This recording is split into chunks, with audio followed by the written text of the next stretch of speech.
Sign it. Your brother needs the car more than you. My mother pushed the title across the table, my name scratched out, his written neatly in.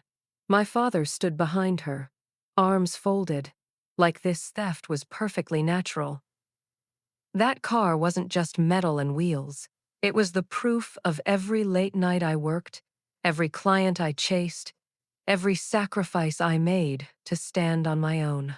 Yet in my family, my effort never seemed to count when Jason, the golden son, wanted something. My name is Anna, and this is how my parents stole what I earned for him, and how I made them regret it. Stay with me. And if you believe in justice, subscribe for more of my story.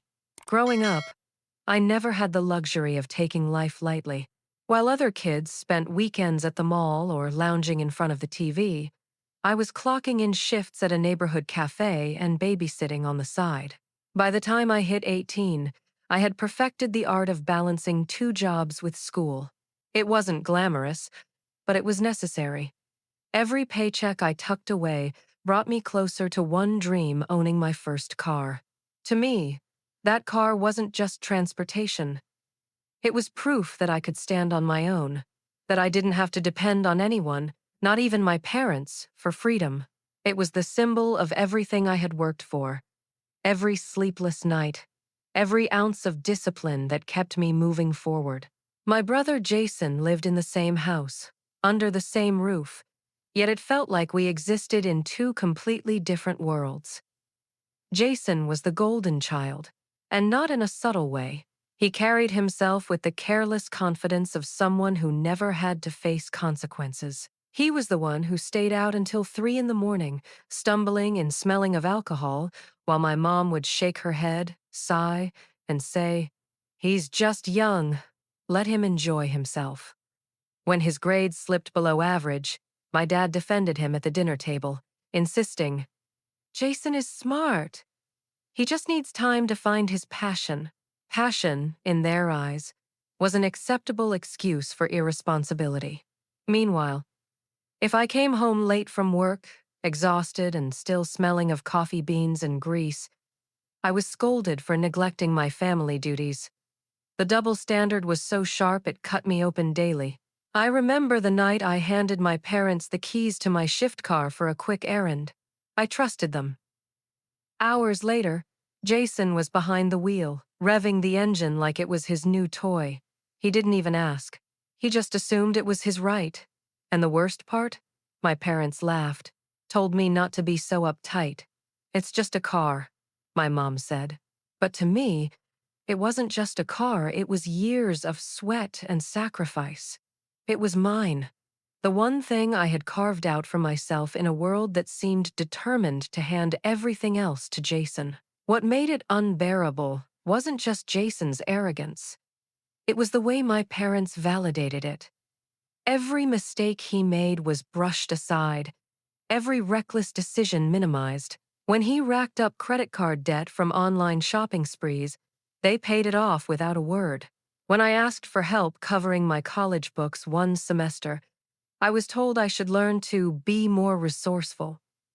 Jason was given gifts on a whim: new sneakers, a laptop, even a down payment for a trip abroad. I was told to be grateful for what I had. And I was grateful. But gratitude doesn't erase injustice. Gratitude doesn't make betrayal any less sharp when it's delivered by your own family. The truth was clear to me, even if it was painful to admit. In my parents' eyes, Jason was the sun, and I was just orbiting around him, expected to smile at his glow. My accomplishments were background noise. His failures were framed as potential. No matter what I did, working extra shifts, paying my own bills, staying out of trouble, I was never celebrated. I was tolerated, invisible when I succeeded, criticized when I slipped. My parents weren't blind to who I was. They just didn't want to see me when Jason stood in the room. And in that silence, in that endless cycle of dismissal, I learned that if I wanted to be seen, I would have to fight for it. The day I finally bought my car felt like a coronation. It wasn't fancy, just a used Toyota, Clean, reliable, nothing flashy. But when I slid into the driver's seat for the first time and turned the key, hearing the steady hum of the engine, I felt a rush of pride that no one could take away from me. This was mine. I had worked double shifts, skipped nights out, taken freelance gigs on weekends, all for this. The smell of the upholstery, the way the steering wheel fit in my hands, it was freedom, independence, and proof that my sacrifices weren't invisible. For once, I didn't feel like background noise in my own life. Of course, Jason noticed. He always did when something wasn't about him. The very night I parked the car in the driveway, he wandered outside with his smug grin, circling it like a predator sniffing fresh prey. "Not bad," he said, tapping the hood with his knuckles as though he already owned it. "I could use a ride like this. My friends would love it." I didn't even respond. I had learned long ago that if I showed too much excitement or pride, it gave him ammunition. But inside, I felt protective, like a mother bear guarding her cub. This car wasn't for Jason's joyrides or his late-night bar hopping. It was for me to get to work, to classes, to the life I was building. Within days, the pressure began. My mom pulled me aside while I was cleaning up the kitchen. "You should let Jason borrow the car sometimes," she said lightly, as if it were the most natural suggestion in the world. "He needs it more than you do. He has friends to drive around, places to be." I nearly dropped the plate I was washing. "Mom, I bought that car with my own money. I need it to get to work, to school." Her lips tightened. "Don't be selfish, Anna. Families share. You can't just hoard things when your brother is struggling." Selfish. That word clung to me like poison. I had spent years giving, sacrificing, bending, and yet the moment I claimed something for myself, I was suddenly selfish. It didn't stop with Mom. Dad chimed in at dinner. "Jason's a young man. He can't be expected to take the bus everywhere. Give him a chance, Anna. You'll still have the car most of the time." Jason sat across from me, smirking like a cat who had already eaten the canary. He didn't even need to argue his case. My parents did it for him. Every day brought another round of pressure. Another guilt trip about how I was failing as a daughter, as a sister, for daring to keep what was mine. I tried to hold my ground. I locked the car. I kept the keys with me. But Jason was relentless. He accidentally took my keys off the counter one morning, grinning when I caught him. "Relax, sis. It's just a car," he repeated Mom's words, twisting the knife. Weeks later, the real betrayal hit me like a freight train. I had just finished a late shift, dragging myself home, when I saw Jason pulling into the driveway in my dig. Car. My car. He parked crookedly, the headlights flashing across my stunned face. He stepped out, tossing the keys in the air like they belonged to him. "Thanks for the ride, sis," he said with a laugh, slamming the door without even looking at me. Rage bubbled up inside me, but before I could scream, my parents appeared at the doorway. My dad crossed his arms. "Anna, don't make a scene. We've transferred the title. The car is under Jason's name now. It's easier this way." I froze. "What?" My mom had the audacity to look calm, almost gentle. "You'll understand one day. Jason needs it more than you. You can always save up for another one. You're good at that." The room spun. My ears rang. They hadn't asked. They hadn't warned me. They had gone behind my back, taken my paperwork, and signed away my achievement as though it were nothing more than a family resource to be redistributed. I couldn't even form words. Years of struggle, of discipline, of working while Jason partied, reduced to this moment where I was erased yet again. My name wasn't on the title anymore. Legally, it wasn't mine. Emotionally, it felt like I had never existed in their eyes to begin with. I stormed upstairs, slamming the door behind me, but the walls did nothing to muffle Jason's laughter downstairs. "Finally got an upgrade. he crowed to his friends on the phone. Anna should be thanking me. I'll put this car to better use than she ever could. That night, I lay awake staring at the ceiling, my fists clenched, tears burning in my eyes. I wasn't just angry, I was humiliated. Every sacrifice I had made was mocked in one stroke. My parents had chosen him over me once again, but this time it wasn't just words. It was legal, tangible. They had taken the symbol of my independence and handed it to him with a smile.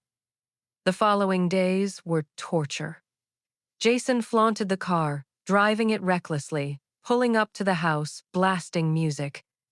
My parents defended him every time. "He's just having fun," Mom would say.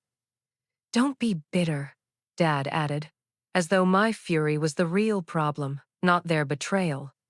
At work, I could barely concentrate. I replayed the moment over and over, the smug grin, the words, "Thanks for the ride, sis," echoing like a cruel joke. Friends asked if I was okay, and I lied, saying I was just tired. How could I explain that my own family had stolen from me? Not for survival, not for necessity, but because Jason wanted what I had earned. Humiliation hardened into something else. Resolve. For the first time, I realized I couldn't keep playing the role they had assigned me. The silent daughter, the invisible sibling, the background character in Jason's story. They had written me out, and I had let them. But not this time. Not with my car, not with my freedom. This wasn't just about wheels and steel anymore. This was about dignity. About drawing a line they couldn't cross without consequences. They thought they could take everything and I would bow my head. They thought wrong. And as Jason revved the engine one more time, smirking at me like the king of a kingdom built on lies, I whispered to myself, "This isn't over." The humiliation lingered like a bruise, but beneath it something new was forming an edge I hadn't felt before. For days, I carried the sting of Jason's mocking laugh and my parents' cold dismissal. They believed they had silenced me once and for all. But late one night, as I sat at my desk staring at the empty space where my car keys used to hang, a thought flickered. They might have stolen the title, but they hadn't erased the trail of how that car came to be mine. I reached into the bottom drawer where I kept my most important papers, bank statements, contracts, and receipts from every freelance job I had taken. There it was, the folder I had labeled Car Fund. Inside, I found the down payment receipt, the bank transfer slip, the financing documents all in my name. My handwriting was scrawled across the signatures, proof that no one had gifted me this car. It was mine, earned inch by inch, dollar by dollar. I ran my fingers over the ink, steadying my breath. They might have changed the paper at the DMV, but they couldn't change the truth. Then another memory surfaced, sharper and uglier. I recalled standing in the hallway one afternoon when I heard my parents talking in the kitchen. Their voices were low, but not low enough. "She'll never fight back," my father had said with certainty. "Anna's too timid. She'll complain, maybe cry, but she'll never challenge us." My mother laughed softly. "She's used to giving in. It's easier this way." I had stood frozen, my chest burning, listening to them bet against my silence. That conversation replayed in my head now, but this time it didn't paralyze me. It ignited me. I wasn't going to give in. Not this time. The very next day, I started researching. Between shifts and classes, I pored over state DMV regulations, legal blogs, even online forums where people discussed title disputes and fraud. I learned more in a week than I ever thought I would about ownership laws. Every word fueled me. The law was clear. Fraudulent transfer without consent was illegal, and the original proof of purchase carried weight. I knew I needed more than theory. I needed strategy. So I called a legal aid hotline, explaining my situation to a volunteer lawyer. The woman on the other end listened patiently, then said words that sent a current through me. If you have the original paperwork and proof of payment, you have a case. Don't let them intimidate you. Document everything. Document everything. The words became my mantra. I started keeping a quiet log. Every time Jason came home with the car reeking of alcohol, I noted the time. When he bragged on social media about taking his car to another late-night party, I took screenshots. One afternoon, I even snapped photos of the fresh dents along the bumper, evidence of his recklessness. I didn't confront him. I didn't tell my parents. Instead, I collected piece after piece, building an invisible arsenal. In the evenings, I spread the papers across my desk receipts, screenshots, legal notes, my own careful documentation. It was like staring at a battlefield map. For the first time, I wasn't the powerless daughter at their mercy. I was preparing for war, quietly, methodically, and with every new piece of evidence, I felt the shame lifting, replaced by something stronger, resolve. They had bet that I would stay silent, that I would accept my place in Jason's shadow. They didn't see that by stealing my car, they had awakened the part of me that was done being erased. I wasn't just preparing to reclaim what was mine. I was preparing to rewrite the rules of my family. This wasn't about a title on a piece of paper anymore. It was about proving to them and to myself that I wasn't the timid girl they believed they could control. And as I tucked the folder back into the drawer, now heavier with evidence than it had ever been, I whispered a promise to the quiet room. They'll regret underestimating me. It didn't take long for Jason's recklessness to catch up with him. One Friday night, he came screeching into the driveway, music blasting from the car speakers, headlights cutting across the neighborhood like a spotlight announcing his arrival. When he stumbled out of the driver's seat, he was laughing with his friends, waving a crumpled yellow slip in the air. "Speeding ticket," he bragged, as though it were some kind of trophy. "Cops said I was going 90 in a 60 zone. Whatever. I'll talk Dad into paying it." The next morning, when the sun revealed the front bumper, I saw the scratches, deep, fresh, jagged marks across the paint. My stomach twisted, not with fear this time, but with clarity. This was the opportunity I had been waiting for. I pulled out my folder, heavy now with evidence purchase receipts, bank transfers, the financing agreement with my signature, screenshots of Jason's social media posts bragging about his car, photos of every dent and scrape he had inflicted. And now, I had the final piece. A documented violation, proof of his recklessness. I took the file to the DMV, my hands steady, my voice calm as I explained the fraudulent title transfer. I laid out the receipts, one by one, showing the money trail from my account to the dealership. I showed the financing contract in my name, the down payment slip signed with my handwriting. Then I handed over the screenshots and the ticket number, each piece layering onto the next, until the clerk and the supervisor behind her exchanged looks that told me I was being heard. A week later, I received the letter. The transfer had been reversed. My name was back on the title. Legally, the car was mine again. When I walked into the kitchen holding that letter, my parents froze. Jason sat at the table, slouched, scrolling through his phone. I placed the paper in the center like it was a bomb ready to explode. "I fixed your mistake," I said evenly. "The DMV recognized the fraud. The car is mine." Jason scoffed. "That's impossible. You can't just—" But my father interrupted, his face pale. "Jason, stop." He knew. They all knew. For the first time, I saw shame flicker in my mother's eyes. She opened her mouth, but no defense came out. The silence was louder than any apology could have been. They had underestimated me, counted on my silence, And now they were forced to face what they had done. Jason shoved his chair back, muttering curses under his breath. But there was nothing left for him to say. His arrogance collapsed under the weight of proof and authority. The golden boy's shine had dimmed, and I no longer felt like a shadow. I didn't rub it in. I didn't need to. The humiliation was enough. A month later, I sold the car. Not out of spite, but because I wanted closure. I took the money and used it as a down payment for a better car, one that symbolized not just freedom, but victory. When I slid into the driver's seat of that new vehicle, I felt lighter. Not because of the car itself, but because I had stood up, fought back, and won on my terms.